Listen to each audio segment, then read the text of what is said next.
नमस्कार दोस्तों, आज की कहानी एक मॉरल स्टोरी है। एक सेठ ने एक अनाज वितरण केंद्र खोल रखा था। उसमें दान की भावना तो कम थी, पर समाज उन्हें दानवीर समझकर उनकी प्रशंसा करे, ये भावना बहुत प्रमुख थी। उनके प्रशंसक भी कम नहीं थे। थोक का व्यापार था उनका। साल के अंत में जब सड़ा गला अनाज बिकने से बच जाता था, उसे ही दान के लिए भेज दिया जाता था। अक्सर सेठ के अन्न सत्र में भूखों को सड़ी ज्वार की रोटी ही मिलती थी। सेठ के बेटे की शादी हुई और नई बहू घर आ गई। बहू बहुत ही संस्कारी और धर्म प्रेमी थी। जब उसे पता चला ससुर जी के अनाज वितरण केंद्र में सड़ी ज्वार की रोटी दी जाती है, तो उसे बहुत दुख हुआ।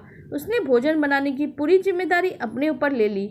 पहले ही दिन उसने सड़ा हुआ अन्न लेकर सड़ी ज्वार की रोटी मंगवाकर रोटी बनवा ली, और जब सेठ खाने बैठे तो उस थाली में उस रोटी को भी परोस दिया।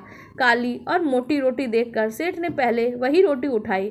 रोटी का पहला निवाला मुंह में जाते ही वो थू थू करने लगे और थूकते हुए बोले, बेटी, घर में तो इतना अच्छा आटा है, फिर ये सड़े हुए ज्वार की रोटी कहाँ से आई? पिताजी, ये आटा हमने परलोक से मंगाया है। सेठ हैरान होकर बोले, बेटी, मैं नहीं समझा। फिर बहू ने कहा, पिताजी, जो दान हम पुण्य पिछले जन्म में करते हैं, वही कमाई अब खाते हैं, और जो इस जन्म में करेंगे वो परलोक में मिलेगा। हमारे अनाज वितरण केंद्र में इसी आटे की रोटी गरीबों को दी जाती है। परलोक में भी हमें ऐसी ही रोटी खानी होगी। इसीलिए मैंने सोच लिया अभी से इसकी आदत डाल लेते हैं, ताकि वहाँ कष्ट कम हो।